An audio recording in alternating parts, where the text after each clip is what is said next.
कार्य परिपूर्ण करत नामस्मरण माझ्या गुरुदत्तात्रयाचं आदिनाथाचं शिवशंकराचं आमच्या मुखातून सदोदित सुरू आहे.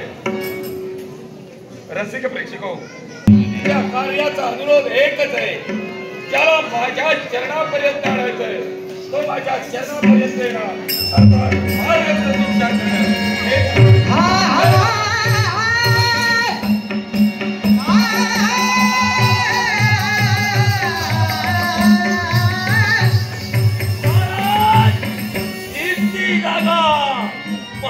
सारे गुतावळ आहे त्या ठिकाणी स्थित आहे. साऱ्यांना पश्चाताची योजना करून चित्तवून ठेवणार आणि ही ती जागा आणि हेच ते योगीराज. चिंता करू नका, आपली आज्ञा असता आम्ही निघालो. माझा आशीर्वाद सदैव तुमच्या पाठीशी आहे.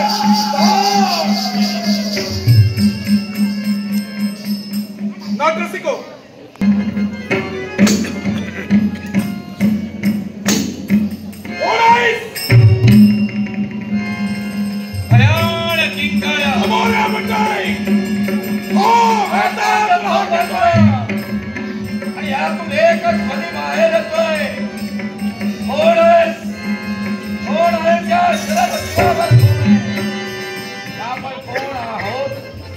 याची जाणीव समोरच्या व्यक्तीला करून द्यावी.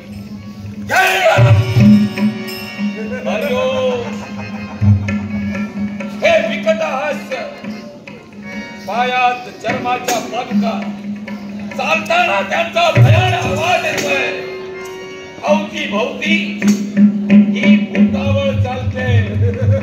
ही भूतावळ घेऊन चालणारी व्यक्ती कोण असावी? वेताळ म्हणून ज्याची ओळख आहे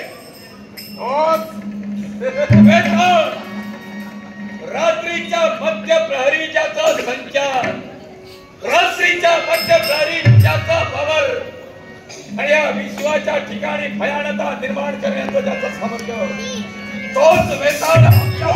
वेताळ तुझ्या नेत्रासमोर आहे. म्हणून कशासाठी? एकाच गोष्टीसाठी 8 कोटी भूतावळ या वेताळाच्या सानिध्यात असतात. असं असताना आजच्या तरी काय झालं असेल तर शराबदिरी राहणारी भूताळ ही या वेताळापर्यंत पोहोचली आहे. आणि याला कारण का असेल तर याला कारण एकाच गोष्टीसाठी जी तुझी भूतावळ कार्यरत आहे.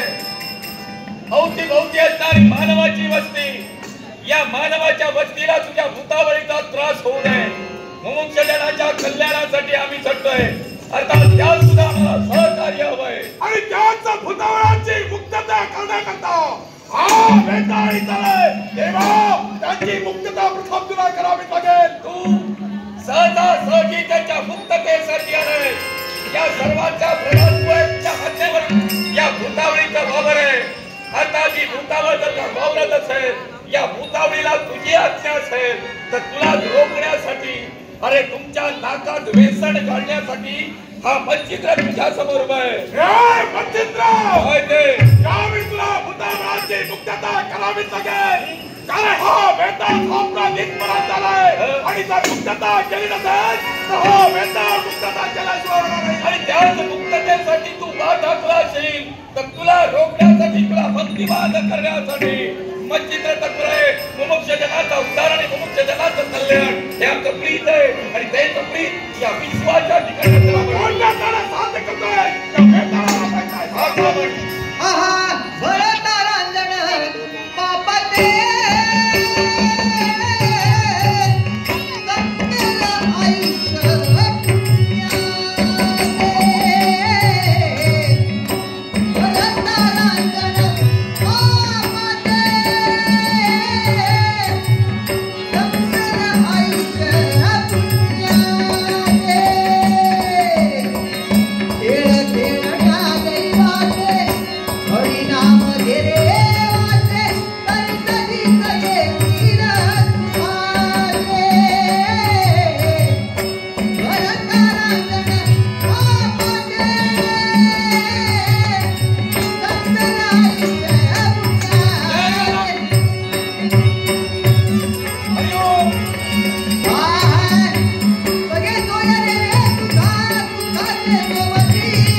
करतोय आणि माझ्यावर आक्रमण करण्यासाठी ते येत असतील तर त्यांना रोखण्यासाठी या भूतावरीच्या प्रतापांना रोखण्यासाठी मी मायावी दानव निर्माण करतोय.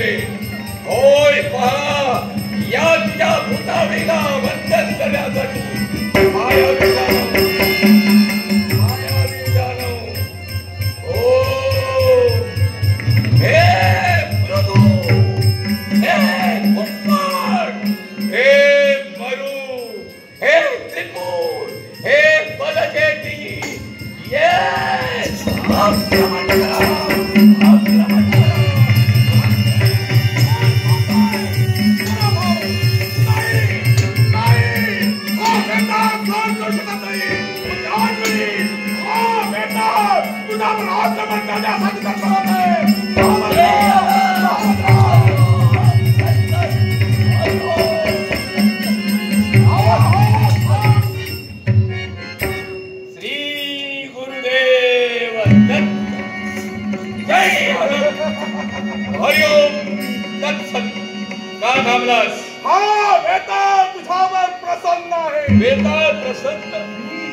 कुठेही चमत्काराशिवाय नमस्कार नाही. जिथं जिथं चमत्कार असतील तिथं तिथंच माना चुकल्या जातात. पण चमत्कारापूर्वी जर का नमस्कार झाला असेल तर भविष्याच्या कल्याणाला वेळ लागणार नाही. हे मानवालाही समजत नाही आणि तुम्हा देवतांनाही समजत नाही. चमत्काराशिवाय जर समोरच्याची शक्ती जाणण्याची जाणशक्ती प्रत्येकाच्या मनाच्या ठिकाणी उत्पन्न झाली तर उद्धार होण्यासाठी वेळ लागणार नाही. अर्थात तू माझ्यावर प्रसन्न आहेस. मी जे मागेन ते मला देशील. सांग, या वेताकडून तुला काय हवं ते मग. एकच, आम्ही शाबरी विद्येवर कवित्व करतोय. शाबरी मंत्र आणि शाबरी विद्या याच्यावर कवित्व करून आम्ही एका ग्रंथाची निर्मिती करणार. अर्थात ते शब्द रचनेनं लिखित स्वरूपात होणार आणि म्हणून अशा स्वरूपाचं लिखित स्वरूपानं आमच्याकडून होत असताना त्यात आम्हाला सहकार्याची गरज भासेल. ज्या ज्या वेळी आम्ही तुम्हाला पाचारण करू, ज्या ज्या वेळी तुम्ही तुमचं ज्यांच्यावर प्रभुत्व आहे त्यांनी आम्हाला सहकार्य करायचंय. मान्य आहे? हा वेता सहाय्य करण्यासाठी तत्पर आहे. अर्थात आमच्या म्हणण्याला तुमचा दुजोर आहे. तद्वत याच काव्य रचनेतून आम्ही ग्रंथ निर्मिती करत असताना 5व्या अध्यायी आम्ही असं काही रेखाटू. या ग्रंथाचा 5वा अध्याय विश्व कल्याणासाठी रेखाटला जाईल. अर्थात ह्याच 5व्या अध्यायाचं जो कुणी पठण करेल अशा मानवाच्या जीवनात भूत पिशाच किंवा वेताळ कुणी त्रस्तता देऊ नये. नव्हे तर तुमच्यात प्रखर असणारी भूतावळ म्हणजे मुंजा आणि छोटिंग हे सहजासहजी कुणाला सोडत नाही. कारण मी सांगत नाही, आपल्याला माहित आहे. अर्थात मुंजा आणि छोटिंग यांच्यावर आपलं बंधन असावं आणि 5व्या अध्यायाचं जो कुणी पठण करेल, जो कुणी 5व्या अध्यायाचं पठण करत असेल त्याच्या जीवनात विचारांनी प्रवेश करायचा नाही. जशी तुझी इच्छा आणि त्याच इच्छेप्रमाणे करेल. 5वा अध्याय कुणी पठण करेल त्याला भूत पिशाचच्या बाधा कधी मारणार नाही, लक्षात ठेव. आणि तिसरी अट, जो कुणी मानव हाच ग्रंथ स्वतःच्या सानिध्यात ठेवेल, रात्रीच्या समयी किंबहुना भर दुपारच्या समयी, कारण दोन्ही माध्यान्ह म्हणजे दुपारची माध्यान्ह आणि रात्रीचा माध्यान्ह काळ यात तुमचा संचार असतो. अशा वेळी जो कोणी मानव स्वतःच्या सानिध्यात ही नवनाथांची वाणी असलेला ग्रंथ आपल्या सानिध्यात ठेवून प्रवास करता होईल, अशा व्यक्तीला प्रवासाच्या ठिकाणी आपण त्रास द्यायचा नाही, असं मला तुमच्याकडून वचन हवं आहे. या व्यक्तीच्या जीवनात प्रवास करताना कोणती बाधा निर्माण होणार नाही, हा या वेताळाचा शब्द आहे. आपला शब्द म्हणजे प्रमाणे वेता देवते आम्हाला सहकार्य करण्याच्या उद्देशानं या शरभ चिरावर आपण शब्द दिलाय. अर्थात या शब्दाची जोपासना करा. नाथ संप्रदायाच्या कार्यात सहभागी राहा. मुमुक्ष जनाचा उद्धार करण्यासाठी आम्ही तत्पर असतो. सहकार्य तुमचं आहे. चिंता करू नका. हा वेताळ आपल्याला सहाय्य करण्यासाठी तत्पर आहे. येताय हा वेताळ.